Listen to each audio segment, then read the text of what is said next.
beaucoup parmi nous pensent qu'on est déjà arrivé. On pense qu'on est pur. On pense que quand on exhorte, qu'on enseigne, on pense que l'enseignement, c'est pour les autres.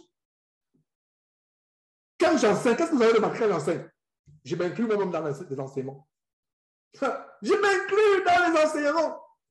J'exhortais deux mes sœurs qui ont été perturbées. Je reviens encore sur ça. Ils ont vu une vidéo de moi quand je suis parti au Cameroun, etc. Ils disent, mais vraiment, Georges, etc. J'ai compris leur affliction. J'ai eu compassion pour ces deux sœurs-là. Après, je leur ai dit, on a des faiblesses, on travaille. Je travaille avec crainte et tremblement. Je vous assure que vous avez quelqu'un d'imparfait aux yeux de Dieu qui vous enseigne la Bible. C'est le mystère. Vous avez quelqu'un d'imparfait aux yeux de Dieu qui vous enseigne la Bible. Incroyable. Donc ça veut dire que je suis content de dire cela. Là, ceux qui m'idolâtrent, vous allez continuer à j'insiste que si même quelqu'un se déconnecte aujourd'hui des enseignements de Jésus qui était la vie, ce qu'il vient de dire, je serais même content. Parce que c'est la preuve que la personne m'idolâtre. Dieu a utilisé quelqu'un d'imparfait. Je dis bien imparfait. Que quelqu'un coupe cette vidéo et la poste. Que le monde entier sache que Dieu a utilisé quelqu'un d'indigne. Je pouvais tout faire dans ma vie et je le dis avec les larmes aux yeux. Des larmes que je suis en train de retenir. Je pouvais faire tout dans ma vie. Mais je n'aurais jamais pensé un jour que je serais devant le monde avec une Bible ouverte en train d'enseigner la parole de Dieu. Et je ne suis même pas encore arrivé à la perfection. Je suis en route comme vous. Ayons la crainte, je dis cela pour nous encourager. Je vais vous choquer. Je vais vous choquer. J'ai dit ça, j'ai partagé avec Bertrand il y a quelques jours. J'ai dit à Bertrand, je vais te choquer. Quand j'ai dit ça à Bertrand a dit, mais tu ne me choques pas. Bertrand, Jésus-Christ est né. Bertrand a dit, il y a 2 ou 3 jours. Je ne sais pas si Bertrand est là, 2 ou 3 jours. Je ne sais pas tellement les jours passent de madame. 2 ou 3 jours, je parlais avec Bertrand, il dit, Bertrand va te choquer. Je t'ai surpris qu'il n'ait pas choqué Bertrand. J'étais surpris, je vais vous dire ce que j'ai dit à Bertrand et qui va vous choquer. Si vous n'êtes pas choqué, que Dieu vous bénisse si vous n'êtes pas choqué. Qu'est-ce qu'il dit à Bertrand? Bertrand, je ne serais pas surpris de me retrouver en enfer. Je serais surpris de me retrouver au ciel. Bertrand me dit, mais je ne suis pas surpris. Je dis, wow. Non, c'est moi qui ai dit. Bertrand m'a choqué. Il dit, ah bon, tu comprends ce que je suis en train de dire? Il dit, Georges, je te comprends parfaitement. Je suis chaque jour devant la crainte. Je dis, ah Bertrand, je n'ai jamais été content de Bertrand. Je n'ai pas dit que j'étais content de lui, mais publiquement, je dis que je n'ai jamais été content de Bertrand comme j'étais content de Bertrand quand j'ai vu ça. Quand j'ai vu sa réaction. J'ai préparé Bertrand, j'ai dit Bertrand, je vais te choquer comme je n'ai jamais choqué. Bertrand me dit, ok, il me laisse parler. Je lui dis que si je me retrouve en enfer, je ne serai pas surpris. Je me dis l'enfer. Mais s'il me retrouve au ciel, je serai surpris. Un prédicateur d'évangile qui vous prêche la parole pendant des années, qui vous dit cela?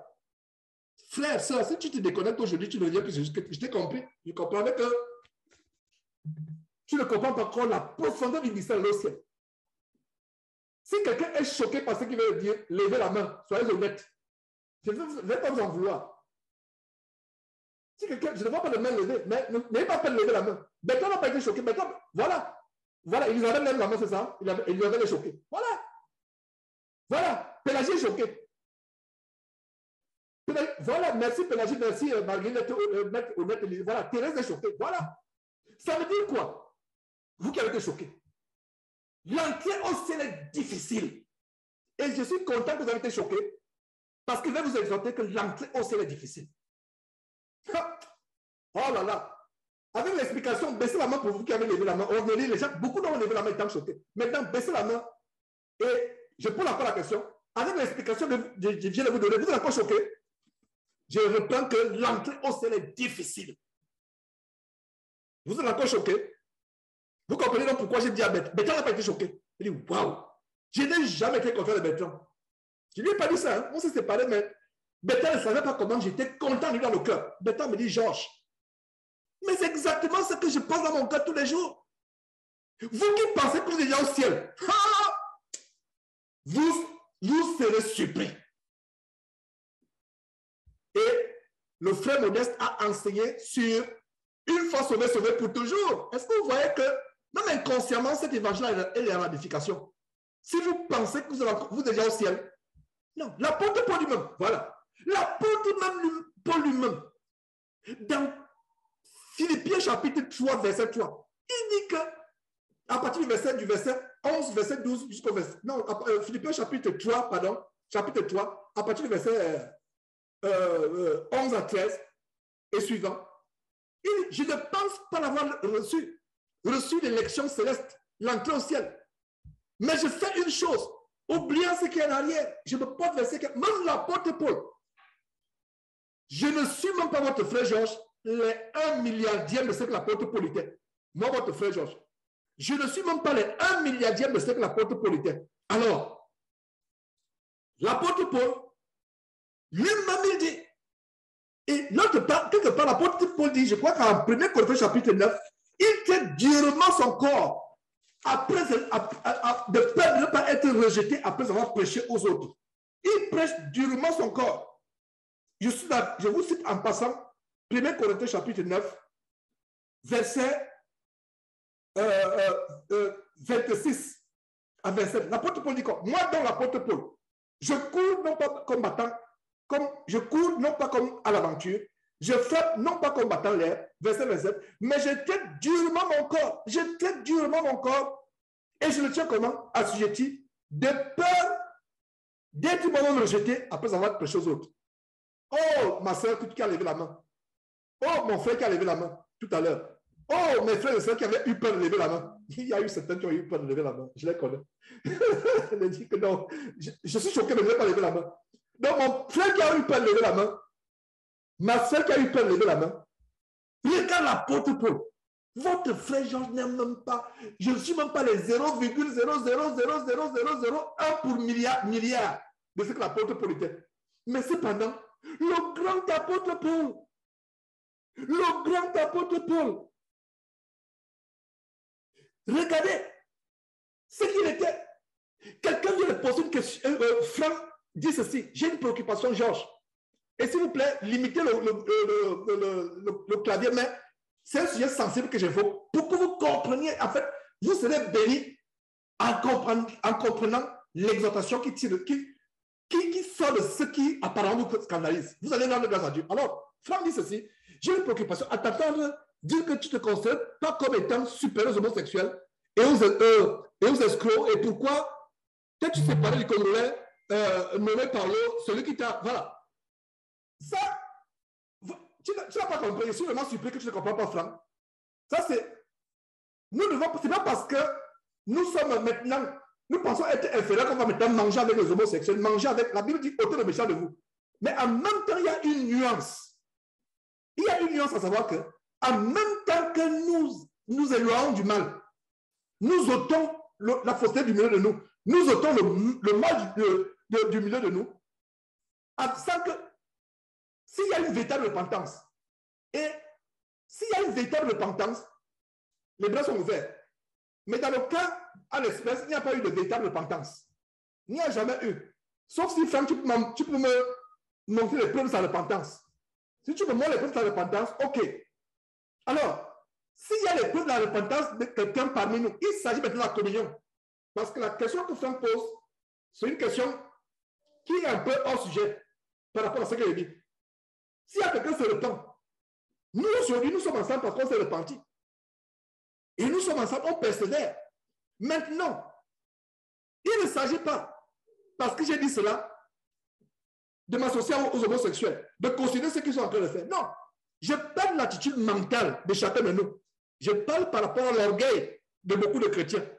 Il pense qu'une fois qu'il est sauvé, il est au-dessus de beaucoup d'autres personnes. Je parle de l'attitude des sœurs en Christ. Une fois qu'elle porte de longues robes, une fois qu'elle porte, elle se couvre la tête, elle pense qu'elle est au-dessus des sœurs en Christ qui continuent à s'habiller comme des prostituées. La sœur en Christ qui continue à s'habiller comme une prostituée, peut-être respecte son mari. Peut-être n'a pas de mauvaises pensées contre son mari. Mais toi qui mets les longues jupes, qui se voit la tête, tu es rebelle à ton mari, tu continues à détester ton ancien mari de qui t'a divorcé, tu continues à gagner la rancune. Est-ce que vous voyez un peu par exemple, je ne sais pas si Franck, j'ai établi la nuance. Et c'est bien de faire Il y a beaucoup de nuances dans les enseignements bibliques. Alors, je reviens sur ce qu'il disait. Et vous serez bénis. L'apôtre Paul, qu'est-ce que nous voyons ici? L'apôtre Paul dit que lui-même peut être rejeté après avoir prêché aux autres. Comparez votre frère Georges avec l'apôtre Paul. Il n'y a même pas de comparaison. J'ai vu des choses, certains commentaires ou certaines vidéos. Georges, c'est l'apôtre Paul de la fin des temps. Efface cette vidéo, efface ce commentaire et répands-toi. Efface ce commentaire de cette vidéo. J'ai vu des commentaires, Georges, l'apôtre Paul de la fin des temps. Non, pas du tout. Même l'apôtre Paul lui-même dit qu'il peut être rejeté. Et vous allez dire que moi, j'irai au ciel. Moi, j'irai au ciel. Vous vous rappelez ce qui s'est passé en septembre 2015. Les frères qui sont séparés de nous, qui m'ont traité de tous les noms, qui m'amènent à me repentir parce que je leur disais, c'est moi plutôt que je leur disais, repentez-vous. Jésus ne reviendra pas le 25, en septembre, à la fin du mois de septembre 2015. Ils avaient déjà dit au revoir à leur patron au travail.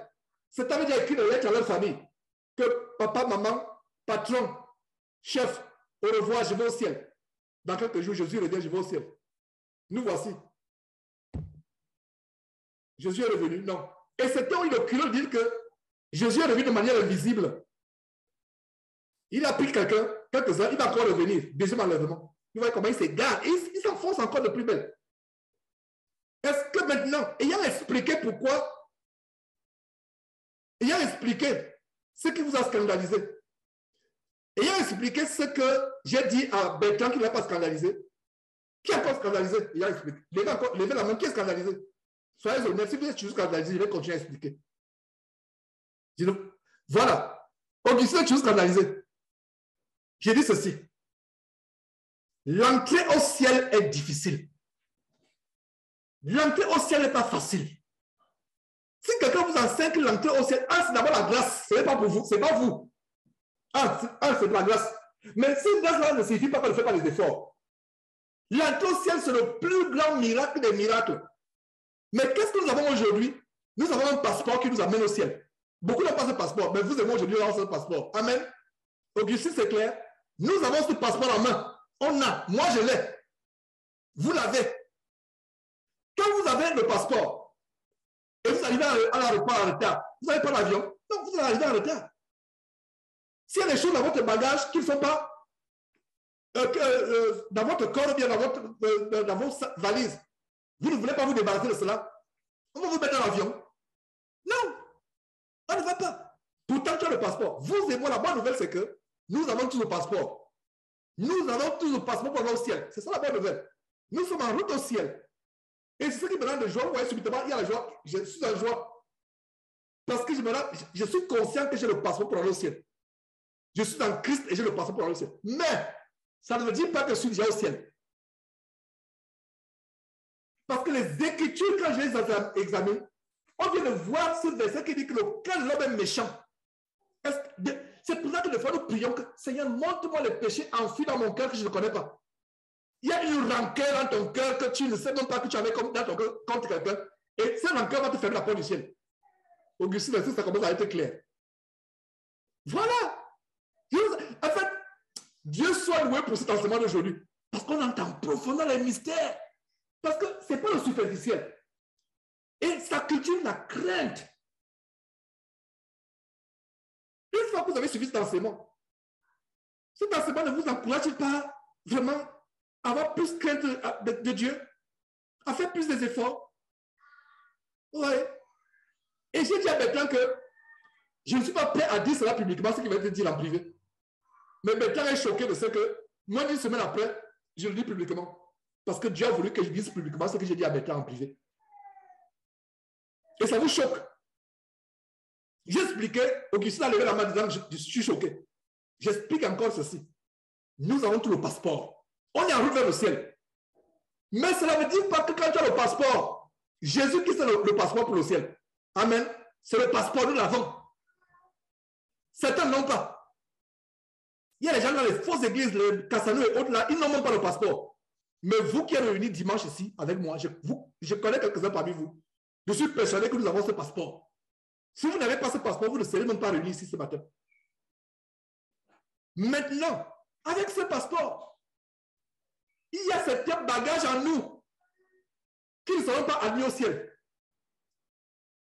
Tu meurs avec ces bagages, tu ne vas pas aller au ciel. Augustine, sœur bien-aimée. Est-ce qu'on voit donc comment la sagesse humaine des aéroports, des avions, nous montre la grandeur de la parole de Dieu? Si les avions interdisent un bagage, tu as les armes, tu as les stupéfiants, la cocaïne, on te dit tu ne voyages pas, on t'arrête, on te met à la police. On te dit, il y a regardez un peu nous les Africains, quand on quitte l'Afrique pour venir, on quitte le Cameroun, on tient des valises de nourriture, on jette. On jette même. Je vois certaines personnes sourire. Nous, quand on va en vacances en Afrique, on retourne aux États-Unis ou en Europe ou en Australie, les gens à l'aéroport sont dépassés. C'est-à-dire que vous, ces Africains, vous allez dévaliser, il y a des sacs de farine, des sacs de manioc, des sacs de hareng fumé, des sacs de ceci, des concours, la nourriture, des fois, ça brûle même déjà. On veut tout amener dans le congélateur. Et qu'est-ce qu'on vous dit à l'aéroport? Madame, monsieur, débarrassez-vous de ces objets. Vous n'êtes pas permis de voyager avec ces objets. Vous voyagez avec ces objets, soit vous vous en débarrassez, soit vous ne prenez pas l'avion. Est-ce que vous voyez, mes frères et sœurs? Qu'est-ce qu'on fait? On commence à se débarrasser. Tu es là-bas, tu fais escale en France. En France, déjà, tu dis que tu ne peux pas continuer aux États-Unis avec débarrasse-toi. Tu voilà maintenant, tu commences à trier. Monsieur, ça c'est bon. On dit c'est bon. Monsieur, est-ce que peut aller? Non, mettez la poubelle. Les poubelles là. J'ai vu un documentaire comment les poubelles des aéroports. Et qu'est-ce qui est plein? Qu'est-ce qui remplit ces poubelles? C'est les Africains. Les mangues, les avocats. Il y a tout. Il y a les grosses poubelles comme ça. On prend, on jette. Si vous refusez de jeter, vous ne voyagez pas. Mais si vous débarrassez, et ces avocats, ces harangues, ces choses fumées, la cocaïne et autres, c'est quoi? C'est le péché. Bien aimé, sœur Augustine, est-ce que c'est clair? C'est le péché. Tu penses que Dieu va... Si l'aéroport t'interdit de passer avec le macabo, qui interdit? C'est Dieu qui va te permettre de passer avec un mensonge non confessé ou une... Ah là là! Ça, c'est un grand enseignement aujourd'hui. Et je rends grâce à Dieu. L'histoire qu'on croit déjà qu'on va au ciel. Et si je me retrouve en enfer, je vais dire que je mérite. Mais si je me retrouve, oh Seigneur, j'ai combattu le bon combat. J'ai tenu ferme. Je suis au ciel. Je suis au ciel. Oh Seigneur, merveilleux. Comment dire en anglais? I mérite. I mérite. Je ne sais pas comment je peux dire en français. I mérite. Ça veut dire que je suis arrivé. Je l'ai accompli. Je suis au ciel. Mais à l'enfer, je ne baisserai pas les dents. J'ai enseigné ta parole, Seigneur Dieu. Je n'ai pas été intègre jusqu'au début. Je n'ai pas été intègre. Je ne vais pas graisser les dents. J'accepte mon sort. Je pose encore la question avant de continuer. Après avoir expliqué, qui est encore choqué par ce que j'ai dit? Non, levez-la parce que là, même s'il faut qu'on fasse 1 heure, là, on va faire 1 heure dessus. Qui est encore choqué? C'est dommage qu'il y a quelques-uns qui ont leur vidéo, qui ont leur vidéo ouverte. Et c'est un peu de circuit. Est-ce qu'il y a quelqu'un qui est choqué? Augustine, est-ce que ça va? Ne dites pas ça pour vous faire plaisir. Et si vous dites pour vous faire plaisir, si vous ne levez pas la main pour vous faire plaisir, vous péchez. Il ne faut pas qu'il y ait du péché parmi nous. Soyons sincères. Qui est encore choqué? Et beaucoup, c'est normal. Moi, ça me choque ce qu'il dit. Vous pensez que ça ne me choque pas? Augustine, ça me choque. Mais je vous dis la vérité. Je vous dis la vérité. Et si un frère, un prédicateur parmi nous, un frère parmi nous, une soeur parmi nous, pense qu'il est déjà au ciel, s'il est sincère qu'il est déjà au ciel, quelqu'un dit, évitons les questions parce que je vais repartir l'enseignement. J'ai ouvert un sujet tellement controversé, un sujet qui choque, qui scandalise. Et il ne faudrait pas que nous chrétiens nous scandalisons, surtout un enseignant scandalise. Mais il arrive aussi que Jésus, on a vu ça il y a 2 semaines, quand nous voyons l'étude, quand nous voyons comment Jésus est notre Pâque, quand Jésus a dit qu'il faut que vous mangez, si vous ne me mangez pas, vous n'irez pas au ciel. Les gens ont été scandalisés. Les gens sont retirés, lui, un à un. Un scandale pour un juif, de dire à un juif que mange la chair humaine. Jésus scandalisait les gens. Mais aujourd'hui, vous et moi, nous comprenons que Jésus parlait de communier. La communion de son corps, la communion de son sang. La crainte de Dieu et la peur de Dieu. De manière sémantique, Étienne Bigre, je ne sais pas si de manière sémantique, quand je dis la crainte, c'est un respect craintif. Je ne n'aimerais pas peur et crainte, mais j'aimerais tout simplement expliquer que nous ne créons pas Dieu comme nous créons, comme on a la peur des accidents, la peur des sorciers, la peur des agressions, non. C'est une crainte respectueuse. On tremble, on tremble. On est devant Dieu en tremblement. On ne parle pas Dieu. Le nom de Dieu, ce n'est pas en vain. Le nom de Dieu, ce n'est pas en vain. On ne prononce pas n'importe comment. Quand on prononce le nom de Dieu, c'est pour dire gloire à Dieu. Gloire à Dieu. La Bible nous montre, nous révèle les 24 vieillards au ciel. Jour et nuit. Gloire à Dieu. Gloire à Dieu. Gloire à Dieu, jour et nuit. Et dans les assemblées, quand nous disons Dieu, il faut que ce soit quelque chose vraiment pour glorifier Dieu, pour lui rendre grâce, et non pour des choses vaines. Comme Dieu m'a dit, Dieu m'a dit. Si vous levez dans une assemblée, vous dites, frère, sœur, Dieu m'a dit. Oh là là, il faut qu'il y ait un silence total, il faut que les gens... C'est-à-dire que si tu es discret, si tu somnoles même, imagine que tu es dans une assemblée, tu as que le somnoler, tu as le somnoler, tu as l'esprit de Ticus, tu somnoles, et tu entends que un frère ou sœur te dit, c'est là, Dieu m'a dit, tu vas te réveiller. Le sommeil va partir, tu vas écouter. Tu vas écouter. Qu'est-ce que... Mais aujourd'hui, quand on dit Dieu m'a dit, c'est devenu vulgaire, banal. C'est devenu... Ça n'a même pas de poids. Quand on dit Dieu, frère, sœur, quand tu dis Dieu, à partir de ce dimanche-là, ne disons plus Dieu n'importe comment. Que sont nos familles en privé, avec nos enfants, avec nos épouses. Ne disons plus Dieu n'importe comment. Quand le nom de Dieu sort, c'est comme je vous disais, ici à la maison, des enfants, depuis qu'ils sont petits, tous les enfants américains, tous les... Oh my God, OMG. Même sur les réseaux sociaux, quelqu'un écrit OMG. Une façon de dire Dieu, une façon de dire oh mon Dieu. En français, voilà, en français, c'est oh mon Dieu. Non! Ils savent que c'est non pas possible. Tu vas commencer par comment dire ça va commencer par comment? Que des enfants ici à la maison disent oh my God. Ça va commencer comment? Parce qu'ils savent que quand tu dis Dieu, God en anglais, c'est non. Même Jésus-Christ. Non. Aujourd'hui, c'est banal. D'ailleurs, les gens qui mettent Jésus en comédie, on fait des blagues avec Jésus. Le nom de Dieu, c'est un nom. Vraiment. C'est un nom. Faisons attention. Donc, je suis content que j'ai évoqué. J'ai dit à Bertrand que Bertrand, je ne peux pas dire ça publiquement. Je te dis ça en privé. Mais Bertrand me dit, je ne suis pas choqué, Georges. Wow. Je n'ai jamais été content de Bertrand comme j'étais content de Bertrand. Parce qu'en fait, j'ai rencontré un croyant qui pense comme l'apôtre Paul et qui pense comme moi. Parce que Bertrand et l'apôtre Paul et moi, nous pensons la même chose. L'apôtre Paul dit à 1 Corinthiens, chapitre 9, vers la fin du verset, qu'il ne voudrait pas être rejeté. Rejeté l'homme de Dieu après avoir prêché toute sa vie, après avoir été torturé, mis en prison, battu jusqu'au sang pour les autres, il se trouve en enfer.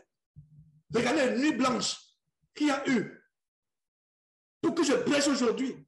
C'est pour ça que priez beaucoup pour moi, comme je prie beaucoup pour vous. Prions beaucoup les uns pour les autres, pas seulement pour moi, prions les uns pour les autres, afin de persévérer. Ayons la crainte. Et mes frères, priez pour moi.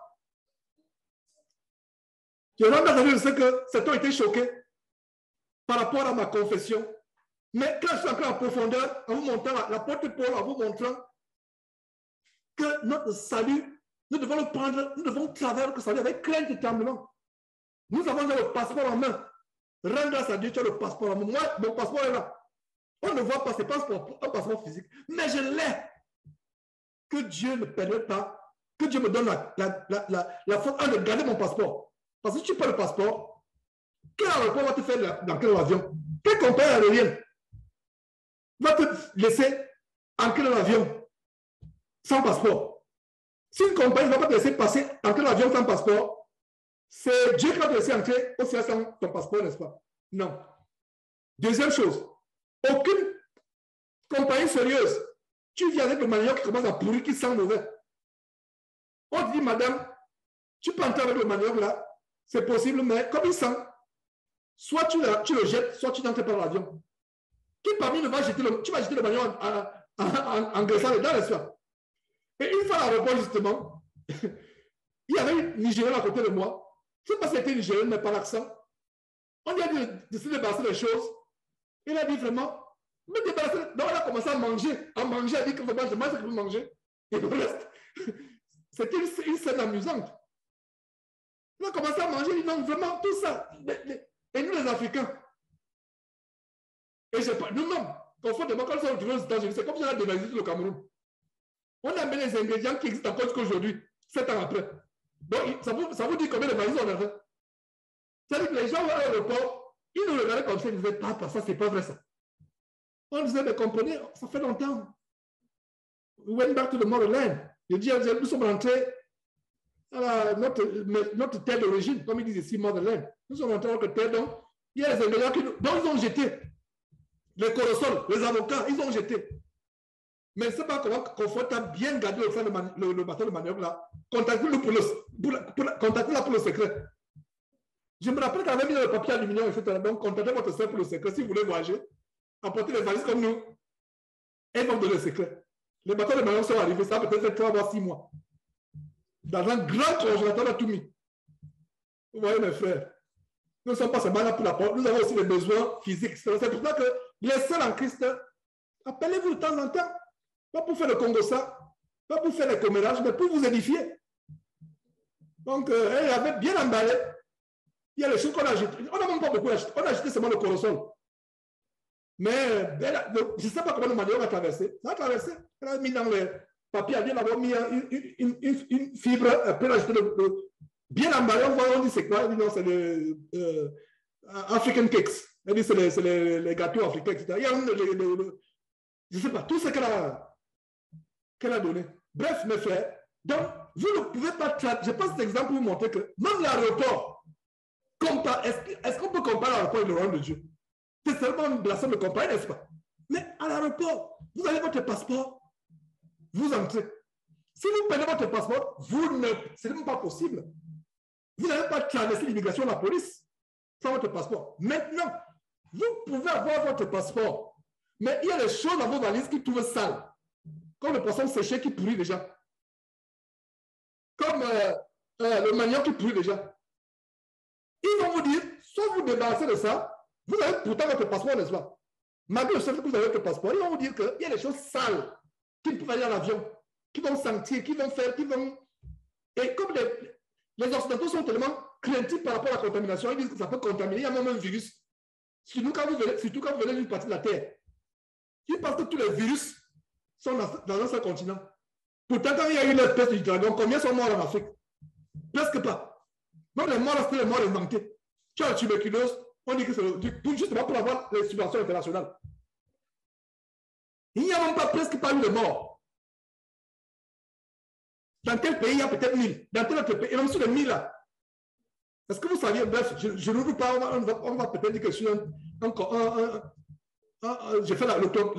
suis j'ai fait la conspiracy theory. La théorie du complot. Mais c'est la vérité. Malgré tous les efforts qu'on fait, etc. Et voilà ce qui se passe. Donc, à l'aéroport, on va dire quoi? On va dire à l'aéroport qu'on risque de contaminer les autres. Ils ont dit que la peste du dragon est venue du pangolin. Imaginez que vous amenez du pangolin séché du Cameroun, mettre dans le sac, c'est même piloter de le faire. C'est un risque. Je veux qu'on ne fait pas de le faire. Mais ils vont dire que voilà les choses qui amènent la peste du dragon. Pourtant, ce n'est pas ça. Nous savons aujourd'hui que c'est la fuite du laboratoire chinois. Qui ne sait pas ça aujourd'hui? Donc, je reviens sur l'histoire de l'aéroport pour montrer que le voyage à l'aéroport, c'est une grande illustration du royaume de Dieu. Il faut avoir le passeport. Mais vous pouvez avoir le passeport, mais il y a les saletés qui font que soit vous débarrassez, soit vous ne montez pas. Donc, vous vous débarrassez. C'est-à-dire que tu vas avec les nourritures qui sent, qui a varié.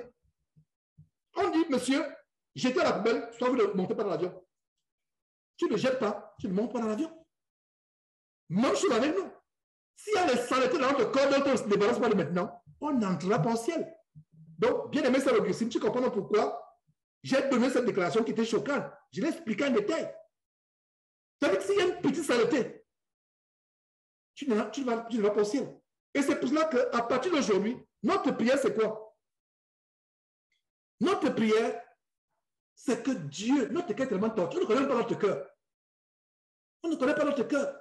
Que Dieu mette notre cœur en nu. Que Dieu nous révèle les choses cachées dans notre cœur qu'on ne connaît pas, pour qu'on puisse se repentir. Bonijo Ouattara dit que est-ce possible de se confesser? Effectivement, il faut se confesser. Tout cela, ce sera dimanche prochain par la grâce de Dieu. Les témoignages, les questions de confession. Nous allons commencer par ce verset. Terminons par ce verset et je vais devoir mot de prière.